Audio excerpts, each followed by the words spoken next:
जय Hind and hello guys, स्वागत है आपका आपके अपने YouTube चैनल ज्ञानदेव होस्ट में। और इस वीडियो में मैं आपको बताने वाला हूं UGC NET December 2024 online form के बारे में। वैसे तो मैं इसके फॉर्म फिलअप की वीडियो पहले ही बना चुका हूं, पर यहां पर गाइस जो आपके सामने प्रॉब्लम्स आ रही है फॉर्म को भरते समय, उन सभी प्रॉब्लम के सोल्यूशन आपको उसी पॉइंट के ऊपर बहुत ही अच्छे से एक्सप्लेन किए जाएंगे ताकि आप इस फॉर्म को बिना किसी मिस्टेक के भर सके। तो आपको वीडियो को पूरा देखना है। एंड अगर फिर भी आपके मन में कोई सवाल कोई डाउट रह जाए किसी भी जानकारी को लेकर के, तो आप कमेंट के माध्यम से पूछ लीजिएगा। तो चलिए शुरू करते हैं। तो गाइज अगर आपने अभी तक वीडियो को लाइक शेयर नहीं किया कर दीजिए और चैनल को सब्सक्राइब करके बेल आइकन ऑन कर ले, क्योंकि जब तक ये प्रोसेस कंप्लीट नहीं हो जाता फॉर्म का और फिर एग्जाम का, तब तक आपको यहाँ पर सभी अपडेट समय समय पर दिए जाएंगे। उसके बाद गाइज आप जो लिंक वीडियो के डिस्क्रिप्शन में दिया है इसको ओपन करेंगे। ओपन करने के बाद आपको जानने को मिलेगा कि फॉर्म भरने की लास्ट डेट 10 दिसंबर 2024 है। तो ये सभी जानकारी चेक करते हुए आप इंपोर्टेंट लिंक के सेक्शन में आएंगे और आपको यहाँ पर अप्लाइंग ऑनलाइन लिंक इसके ऊपर क्लिक करना है। आपके सामने कुछ ऐसा इंटरफेस आएगा। अब यहाँ पर आ जाने के बाद में आप न्यू कैंडिडेट रजिस्टर हियर इसके ऊपर क्लिक करेंगे। एंड देन आपके सामने यहाँ पर इस तरह से जानकारी आएगी, जहाँ पर फीस की जानकारी एंड अन्य इंस्ट्रक्शंस दिए गए हैं जिनका आपको ध्यान रखना है। तो आप सभी जानकारी चेक करते हुए आएंगे और यहाँ पर क्लिक करके क्लिक है टू प्रोसीड इसके ऊपर क्लिक करेंगे। अब यहाँ पर कुछ यहाँ बेसिकली ऑप्शन है या फिर कह लीजिए कि पॉइंट्स है। ये पॉइंट्स आपको पढ़ने हैं और उसके अकॉर्डिंग आपको यहाँ पर टिक करके आगे बढ़ना है। जैसे कि पहला है कि मेरे पास आधार नंबर है और मैं आधार नंबर का उपयोग करके अपना लॉगिन बनाना चाहता हूं या फिर चाहती हूं। साथ ही मैं परीक्षा के विभिन्न चरणों में प्रमाणीकरण उद्देश्यों के लिए आधार डेटा का उपयोग करने के लिए अपनी सहमति प्रदान करता हूं या फिर करती हूं। अगर आप ऐसे यहां पर आधार के माध्यम से लॉगिन क्रिएट करना चाहते हैं तो आप पहले वाले के ऊपर टिक करेंगे। फिर सेकंड आता है कि मेरे पास डिजिलॉकर खाता है, मैं डिजिलॉकर के माध्यम से लॉगिन करके अपनी पहचान प्रमाणित करना चाहता हूं, तो आप इसके ऊपर टिक कर सकते हैं। तीसरा कि मेरे पास डिजिलॉकर खाता नहीं है, मैं अपना डिजिलॉकर खाता बना करके यानी कि उसको बनाऊंगा भी यहाँ पर और फिर उसके माध्यम से अपनी पहचान भी प्रमाणित करूंगा, तो आप यहाँ पर तीसरे के ऊपर टिक करेंगे। फोर्थ है कि मेरे पास जो एकेडमिक बैंक ऑफ क्रेडिट यानी कि एबीसी आईडी होती है उसके माध्यम से लॉगिन करके अपनी पहचान प्रमाणित करना चाहता हूं, तो फोर्थ के ऊपर। और अगर आप एबीसी आईडी बनाते हुए पहले उसको बनाएंगे और फिर उसके माध्यम से अपनी पहचान प्रमाणित करना चाहते तो आप पांचवें के ऊपर टिक करेंगे। नेक्स्ट है कि आप पासपोर्ट के माध्यम से इसमें लॉगिन बना करके अपनी पहचान प्रमाणित करना चाहते हैं। इसके बाद है फिर मेरे पास पैन कार्ड है और मैं उसके माध्यम से लॉगिन बनाना चाहता हूं और वहीं से अपनी पहचान प्रमाणित करना चाहता हूं। या फिर मैं मेरे पास एक गैर भारतीय पासपोर्ट है और मैं उसके माध्यम से इसमें लॉगिन होना चाहता हूं। तो जो भी आपके पास है वही आप टिक कर दीजिए। मान लीजिए आपके पास पैन कार्ड है तो सिंपली पैन का ऑप्शन सिलेक्ट कर सकते हैं। फिर यहाँ पर जो भी आप ऑप्शन सिलेक्ट कर रहे हैं, जैसे कि अगर मैं पैन सिलेक्ट किया हूं तो पैन नंबर डाल करके क्लिक टू प्रोसीड करूंगा। अगर आप आधार कार्ड सिलेक्ट करें तो फिर आपको आधार ऑथेंटिकेशन करना होगा and then click to proceed उसके ऊपर क्लिक करना होगा। तो गाइस जैसे ही आप यहाँ पर किसी भी माध्यम का इस्तेमाल करके इसमें आगे बढ़ेंगे अपनी पहचान प्रमाणित करने के लिए, तो आपके सामने कुछ ऐसा इंटरफेस आएगा जिसमें कि पर्सनल डिटेल आपको देनी है। यहाँ पर आपको बोला है कि आपका जो आधार आइडेंटिटी प्रूफ है वो आपका जब आपका इसमें एग्जाम होगा वहाँ पर ऑथेंटिकेशन किया जाएगा, इसलिए आपको यहाँ पर सभी इन्फॉर्मेशन अपने आधार कार्ड के अकॉर्डिंग, अगर आप आधार कार्ड की इन्फॉर्मेशन दे रही है या फिर जो आपका सर्टिफिकेट है उसके अकॉर्डिंग देनी है। तो चलिए मैं यहाँ पर अपना नाम देता हूँ, पूरा नाम आपको देना होगा। फिर आप यहाँ पर फादर नेम एंटर करेंगे and then mother name enter करेंगे। फिर जो डेट ऑफ बर्थ है आपका वो आपको सिलेक्ट करना है, पहले डे फिर आपका मंथ और उसके बाद में जो भी ईयर है वो भी आप यहाँ से सिलेक्ट कर लेंगे। फिर आता है ईमेल एड्रेस, आपका जो भी ईमेल एड्रेस है यहाँ पर डाल दीजिएगा, सही ईमेल आईडी आपको डालनी होगी और दोबारा उसको डाल करके आप यहाँ पर कंफर्म कर दीजिए। एंड देन आप आपका जेंडर सिलेक्ट करेंगे, अपना मोबाइल नंबर यहाँ पर डालेंगे, मोबाइल नंबर को दोबारा डाल करके वेरीफाई करेंगे। कोई अन्य फोन नंबर देना चाहते तो अल्टरनेट मोबाइल नंबर के अंदर दे सकते हैं, नहीं तो आप खाली भी छोड़ सकते हैं। नेशनलिटी के अंदर आप इंडियन सेलेक्ट कर लेंगे। आइडेंटिटी टाइप में आप यहाँ पर कोई एक आईडी इनमें से सेलेक्ट कर लेंगे, जो भी आपके पास इनमें से आईडी है, जैसे कि any other valid government identity with photograph. Aadhaar number के अलावा कोई अगर आपके पास अन्य आईडी है जिस पर फोटो है, गवर्नमेंट आईडी है, तो वो ये पहले वाला ऑप्शन सेलेक्ट करके आप उसका नंबर दे सकते हैं। तो जो भी आईडी आप दे रहे हैं वो आप सेलेक्ट कर ले और फिर उसका नंबर आइडेंटिफिकेशन नंबर के अंदर डाल दे। अब आता है प्रेजेंट एड्रेस, तो जो आपका प्रीमिसेस नंबर नेम यानी कि घर का नंबर या नाम है वो आप यहाँ पर लिखेंगे, लोकेलिटी लिखेंगे या फिर उसके बाद सब लोकेलिटी लिखेंगे। अगर मैं आपको सिंपल लैंग्वेज में बताऊं तो आप इन 3 लाइन के अंदर जो भी आपका एड्रेस है वो एडजस्ट कर दीजिए और उसके बाद में फिर अपनी कंट्री सेलेक्ट कर लीजिए। एंड देन यहाँ से जो आपकी स्टेट है वो आप सिलेक्ट कर लेंगे, फिर यहाँ से आपकी जो डिस्ट्रिक्ट है वो सिलेक्ट कर लेंगे और अपना पिन कोड डाल देंगे।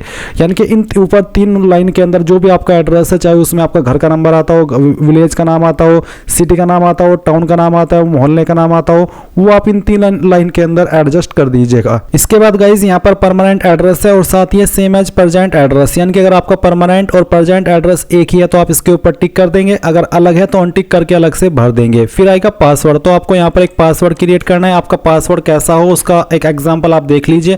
पासवर्ड के अंदर इंग्लिश का कैपिटल लेटर, स्मॉल लेटर, एक स्पेशल कैरेक्टर, चाहे आप उसमें @ या फिर डॉलर किसी का भी इस्तेमाल कर सकते हैं, एंड फिर आपको यहाँ पर नंबर का इस्तेमाल करना है। कुछ इस तरह का पासवर्ड आप यहाँ पर बना लेंगे जैसे कि मैंने आपको दिखाया है, और उसको दोबारा डाल करके फिर आप यहाँ पर वेरीफाई कर देंगे, एंड देन फिर एक सिक्योरिटी क्वेश्चन सेलेक्ट कर लेंगे। इस सिक्योरिटी क्वेश्चन का आंसर आपको आपकी चॉइस के अकॉर्डिंग देना है। ये आपको तब काम आता है जब आप आपका पासवर्ड भूल जाते हैं और उसको आप रिकवर करते हैं। अब आप ये सिक्योरिटी पिन डालेंगे, सभी जानकारी चेक करने के बाद सबमिट पर क्लिक करेंगे। अब गाइज आपने जो भी जानकारी भरी है शुरू से लेकर अभी तक, उसका प्रीव्यू आपके सामने है। ऊपर की तरफ सभी जानकारी एक एक करके स्पेलिंग वाइज चेक कर लेनी है, और फिर यहाँ पर इनके ऊपर टिक करके आपको बताना है कि हाँ मैंने इन जानकारी को चेक कर लिया है और मेरे अकॉर्डिंग सभी जानकारी सही है। इसके ऊपर टिक करने का मतलब यही होता है। फिर आप आई एग्री करेंगे, एंड देन यहाँ पर सबमिट एंड सेंड ओटीपी इसके ऊपर क्लिक करके यस कर देंगे। इसके बाद में गाइज आपकी ईमेल के ऊपर एक ओटीपी सेंड किया गया होगा, वो ओटीपी आप यहाँ पर डालिएगा। आपको ईमेल चेक करनी है और जो ओटीपी मिला है 4 डिजिट का वो यहाँ पर डाल दीजिए। ये सिक्योरिटी पिन डालिए और फिर वेरीफाई कर दीजिए। वेरीफाई करने के बाद आपका ओटीपी वेरिफिकेशन हो जाएगा। अब आपको एक और ईमेल सेंड किया जाएगा जिसमें कि आपको आपका एप्लीकेशन नंबर दिया है, उस एप्लीकेशन नंबर को आप यहाँ पर डालेंगे। जो पासवर्ड अभी आपने बनाया वो पासवर्ड यहाँ पर डालिएगा, सिक्योरिटी पिन फिल कीजिएगा और लॉगिन कर लीजिएगा। लॉगिन करने के बाद में गाइज फॉर्म कंप्लीट करने से पहले आपको मोबाइल वेरीफाई करना है, तो आप मोबाइल वेरीफाई के ऊपर क्लिक कीजिए और यहाँ पर जो आपके सामने सिक्योरिटी कोड आएगा वो आपको भरना है। एंड ये भरने के बाद में आप यहाँ पर सेंड ओटीपी के ऊपर क्लिक करेंगे, एंड देन आपके इस नंबर के ऊपर एक ओटीपी सेंड किया जाएगा। वो ओटीपी आप यहाँ पर डालिए, कैप्चा कोड फिल कीजिए और वेरीफाई ओटीपी कर दीजिए। अब आपका मोबाइल नंबर भी वेरीफाई हो चुका है। आप यहाँ से ओके कीजिए। ओके करने के बाद कंप्लीट एप्लीकेशन फॉर्म पर क्लिक कीजिए। यहाँ पर आपकी कुछ जानकारी भरी हुई है और कुछ जानकारी आप यहाँ पर आगे चल करके भरेंगे। तो आपका जो एड्रेस है वो आपको यहाँ पर देखने को भी मिल रहा है, और अगर आप इसमें कोई चेंजेस करना चाहते हैं, कोई जानकारी और ऐड करना चाहते हैं तो वो भी आप कर सकते हैं। अगर आपको लग रहा है कि सभी जानकारी सही है तो आप नीचे की तरफ आइए, ये कैप्चा कोड फिल कीजिए, आई एग्री कीजिए, and then save and next कर दीजिए। उसके बाद में यहाँ पर गाइज अब आपको पर्सनल डिटेल कुछ देखने को मिल रही है और कुछ जानकारी अभी आपको यहाँ पर देनी भी है। जैसे कि यहाँ पर एक ऑप्शन है कैटेगरी का, तो जनरल है तो जनरल, ओबीसी ईडब्ल्यूएस है ओबीसी ईडब्ल्यूएस, ओबीसी एनसीएल है तो OBC NCL. OBC NCL select करने पर आपके सामने एक और ऑप्शन आएगा जो कि है कि are you willing to apply for NFOBC. अगर हाँ तो यस, नहीं तो आप नो करेंगे। अब ये एनएफओबीसी क्या होता है वो आप यहाँ पर नोटिफिकेशन या बुलेटिन चेक करेंगे तो इसके डिटेल में जानकारी आपको मिल जाएगी। आप एनएफओबीसी वाला ऑप्शन जा करके थोड़ा डिटेल में पढ़ लीजिएगा। तो ये आपको आपकी चॉइस के अकॉर्डिंग आंसर करना है। अगर आप यहाँ पर SC ST है तो भी आपके सामने यहाँ पर एक ऑप्शन आएगा कि are you willing to apply for NFSC, तो यहाँ पर इसका भी आंसर आपको यस नो में करना है। चलिए मैं आपको यहाँ पर खुद से ही नोटिफिकेशन पर लेकर के आया हूँ जहाँ पर मैं आपको बताता हूँ कि NFSC, NFOBC और NFPWD का क्या मतलब है। तो इसका मतलब है कि national fellowship for schedule caste student, national fellowship for other backward classes. तो बेसिकली है कि अगर आप नेशनल फेलोशिप के लिए अप्लाई करना चाहते हैं यानी कि SC स्टूडेंट के लिए जो कि ये ऑप्शन है NFSC, तो आप उसमें यस करेंगे। और अगर आप national fellowship for other backward classes के लिए अप्लाई करना चाहते हैं NFOBC, तो फिर आप उसमें यस कर सकते हैं। तो मैंने इसकी जानकारी आपको यहाँ पर बता दी कि किसका क्या मतलब है। तो अगर आप उसके लिए भी प्रेफरेंस दे रहे हैं, अप्लाई करना चाहते तो आप यस करेंगे। फिर यहाँ पर आपने जो आईडी सेलेक्ट की थी वो आपको देखने को मिलेगी। आप इसको एडिट भी कर सकते हैं और यहाँ पर इसमें चेंजेस भी कर सकते हैं। इसके बाद गाइज यहाँ पर आता है स्टेट डोमिसाइल, तो आप कौन सी स्टेट के निवासी है वो स्टेट आपको सिलेक्ट कर लेनी है। एंड देन फिर यहाँ पर पूछा कि क्या आप विकलांग है इस एक्ट के अकॉर्डिंग। अगर हाँ तो आप बताइए कि आपकी विकलांगता 40% या उससे ज़्यादा या फिर उससे कम या फिर नहीं। तो जो भी स्टेटस है वो आप सिलेक्ट कर लेंगे। क्या आप डायबिटिक है, अगर हाँ तो यस, नहीं तो आप नो करेंगे। फिर आपकी पेरेंट की एनुअल इनकम कितनी है वो आप यहाँ पर आपकी जो भी रेंज है वो आप सिलेक्ट कर लीजिएगा। उसके बाद में गाइज यहाँ पर आपको जो कैप्चा कोड है वो एंटर करना है। ये कैप्चा कोड एंटर करने के बाद में आप यहाँ पर नीचे की तरफ आएंगे, आई एग्री करेंगे and then save and next कर देंगे। इसके बाद यहाँ पर आपके सामने क्वालिफिकेशन डिटेल आएगी। तो I want to apply UGC NET December 2024 on the basis of 4 year undergraduate program या फिर मास्टर डिग्री। तो किस प्रोग्राम या फिर क्वालिफिकेशन के माध्यम से आप इसमें अप्लाई कर रहे हैं वो आप सेलेक्ट करेंगे। मान लीजिए आप 4 year undergraduate program select करते तो आपके सामने ये वाला ऑप्शन आएगा जहाँ पर आपको बताना कि ये क्वालिफिकेशन आपने पास कर लिया, फिर अभी आप कर रहे हैं या फिर रिजल्ट का वेट कर रहे हैं। तो जो भी है उस स्टेटस वो सिलेक्ट कीजिए, फिर बताइए कि किस साल के अंदर आपने पास की है। एंड उसके बाद में यहाँ पर बताएंगे कि 4 ईयर अंडर ग्रेजुएट प्रोग्राम, कौन सी आपकी क्वालिफिकेशन है वो आपको यहाँ पर एंटर करनी है। जो भी है वो आप यहाँ पर लिख दीजिए, मैं आपको डेमो के लिए लिख करके दिखाया हूँ। आप आपके 4 ईयर का अंडर ग्रेजुएट प्रोग्राम यहाँ पर लिखेंगे। उसके बाद में क्वालिफाइंग एग्जाम फ्रॉम इंडिया या फिर आउटसाइड इंडिया, कहाँ से आपने ये क्वालिफिकेशन पास की है वो आप बताएंगे। फिर कौन सी स्टेट से किया, वो स्टेट आप यहाँ पर सेलेक्ट कर लेंगे। यूनिवर्सिटी नेम आपको सेलेक्ट कर लेना है। अगर यूनिवर्सिटी नेम लिस्ट के अंदर नहीं है तो अदर का ऑप्शन सेलेक्ट करके खुद से यूनिवर्सिटी का नाम आप यहाँ पर दे सकते हैं। रिजल्ट मोड क्या है, परसेंटेज या सीजीपीए वो आप बताएंगे। अगर परसेंटेज तो फिर आपको बताना है कि टोटल मार्क्स कितने हैं। ये नंबर भी मैं आपको एग्जांपल के लिए फिल करके दिखा रहा हूं। आप आपके रियल टोटल नंबर डालेंगे सभी ईयर के मिला करके, और जो नंबर आपको आए थे वो आप यहां पर एंटर कर देंगे इस तरह से। एंड उसके बाद में कैप्चा कोड डालेंगे, आई एग्री करेंगे और सेव एंड नेक्स्ट कर देंगे। अब आपके सामने एडिशनल डिटेल का सेक्शन है जहां पर पीएचडी डिटेल में पूछा कि वेदर एडमिटेड इन पीएचडी, क्या आप एडमिशन लिए हो पीएचडी के अंदर, अगर हाँ तो यस, नहीं तो आप नो करेंगे। फिर whether master level examination had been completed by 19 September 1991 में irrespective of date of declaration of result, यानी कि date of declaration of result से फर्क नहीं पड़ता। आपको बताना कि आपने कंप्लीट कर ली थी 19 सितंबर 1991 से पहले मास्टर डिग्री।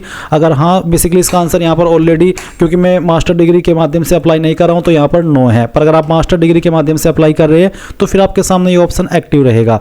इसके बाद रिसर्च एक्स सर्विसमैन डिटेल, अगर कोई है स्पेशलाइजेशन तो आप बता देंगे क्या आप एक्स सर्विसमैन है, अगर हाँ तो यस, नहीं तो आप नो करेंगे। उसके बाद में कैप्चा कोड आप यहाँ पर डालेंगे और ये डालने के बाद में आप नीचे की तरफ आएंगे, आई एग्री करेंगे and then save and next करके यहाँ से आगे बढ़ जाएंगे। अब आता है एग्जाम सेंटर डिटेल। तो अप्लाई फॉर, पहले आपको बता रहा हूँ, असिस्टेंट प्रोफेसर, जेआरएफ या फिर पीएचडी ओनली। तो जिसके लिए अप्लाई कर रहे हैं वही आप टिक कर दीजिए।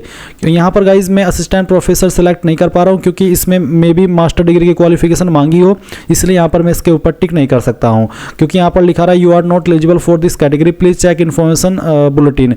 तो यही है कि शायद क्वालिफिकेशन के अकॉर्डिंग इस पर मैं एलिजिबल नहीं हूँ। तो इसके बाद है सब्जेक्ट ऑप्टेड नेट, तो क्या सब्जेक्ट आप ऑप्ट कर रहे हैं वो आपको सिलेक्ट कर लेना है। और इसके बाद में आप यहाँ पर जो क्वेश्चन पेपर का मीडियम हो क्या रखना चाहते हैं, हिंदी या इंग्लिश, वो आपको सेलेक्ट करना है। फिर आप यहाँ पर चॉइस देंगे अपनी स्टेट की जिसमें आप एग्जाम रखना चाहते हैं, पहली चॉइस। फिर उसकी सिटी आप कौन सी रखना चाहते हैं वो आप सेलेक्ट करेंगे। एंड देन आपको सेकंड चॉइस देनी है, उसकी सिटी क्या रखनी है वो आप यहाँ पर दे देंगे। थर्ड चॉइस आपको देनी है, उसके बाद में सिटी, और फिर फोर्थ चॉइस भी आप यहाँ पर इस तरह से आपके चॉइस के अकॉर्डिंग दे देंगे। And then further guardian education कितनी है वो आप यहाँ पर बता देंगे। फिर उनका ऑक्यूपेशन यानी कि वो क्या करते हैं वो आप यहाँ पर बता देंगे। अगर इनमें है प्रोफेशन तो सेलेक्ट कर ले, नहीं तो आप अदर्स या फिर नॉट एप्लीकेबल भी सिलेक्ट कर सकते हैं। उसके बाद में आपको मदर का जो क्वालिफिकेशन है वो बताना है और उनका जो ऑक्यूपेशन है वो भी आपको यहाँ पर बता देना है। फिर आप ये जो कैप्चा कोड आपके सामने आ रहा है वो कैप्चा कोड यहाँ पर डालेंगे एंड ये डालने के बाद में आप यहाँ पर आई एग्री करेंगे और सेव एंड नेक्स्ट कर देंगे। अब आपको डॉक्यूमेंट अपलोड के सेक्शन के अंदर फोटो और सिग्नेचर अपलोड करना है और इसमें जो साइज रखे हो 10 से 200 KB के बीच में फोटो का और सिग्नेचर का 4 से 30 KB। फॉर्मेट JPEG या फिर JPG का चल जाएगा। तो आप चूज फाइल के ऊपर क्लिक करेंगे, जहाँ पर आपकी फोटो फाइल है वो आपको यहाँ पर सिलेक्ट कर लेनी है। तो चलिए मैं आपको यहाँ पर एक फोटो डेमो के लिए अपलोड करके दिखाता हूँ। तो मैं इस फाइल को सिलेक्ट करता हूँ, ओपन करता हूँ। अगर फोटो आपका अपलोड ना हो तो आपको फोटो फाइल का नाम यहाँ पर जो देना है वो आपको फोटो देना है, वो फिर अपलोड हो जाएगा। इसके बाद में आप यहाँ पर आपका जो सिग्नेचर है वो अपलोड करेंगे। तो जहाँ पर भी आपकी सिग्नेचर की फाइल है सेलेक्ट कीजिए, ओपन कीजिए, इस तरह से आपका सिग्नेचर आ जाएगा। एंड देन जैसे ये आए तो नीचे आपको सेव एंड नेक्स्ट इसके ऊपर क्लिक करना है। अब इसके ऊपर क्लिक करने के बाद आपके सामने फॉर्म का फाइनल प्रीव्यू देखने को मिलेगा। जो भी जानकारी शुरू से लेकर अभी तक भरी है सभी चेक कर लीजिए। जब आपको लगे कि सभी जानकारी सही है तो यहाँ पर सबमिट कीजिए, इन सभी के ऊपर टिक कीजिए। इनके ऊपर टिक करने का मतलब यही है कि हाँ आपने एक बार फिर से अपने सभी जानकारी को चेक कर ले, जिसमें कि नाम, date of birth, father name, address, ये सभी इन्फॉर्मेशन आती है और आप पूरी तरीके से श्योर हो है तो तभी आप आई एग्री के ऊपर क्लिक करके फाइनल सबमिट कीजिए। अगर आपको लगता है कि कोई जानकारी गलत है तो क्लोज करके उस जानकारी को उसी स्टेप में जाकर के पहले सही कर ले और बाद में फिर आप फाइनल सबमिट कीजिएगा। जैसे ही फाइनल सबमिट कर देंगे तो आपको फीस जमा करनी होगी और फीस जमा करने के बाद ही आपका फॉर्म कंप्लीट माना जाएगा। तो इस प्रकार से गाइज आप लोग आपका UGC NET December 2024 online form भरेंगे। आई होप ये प्रोसेस आपको पसंद आया होगा। So thanks for watching. जय हिंद।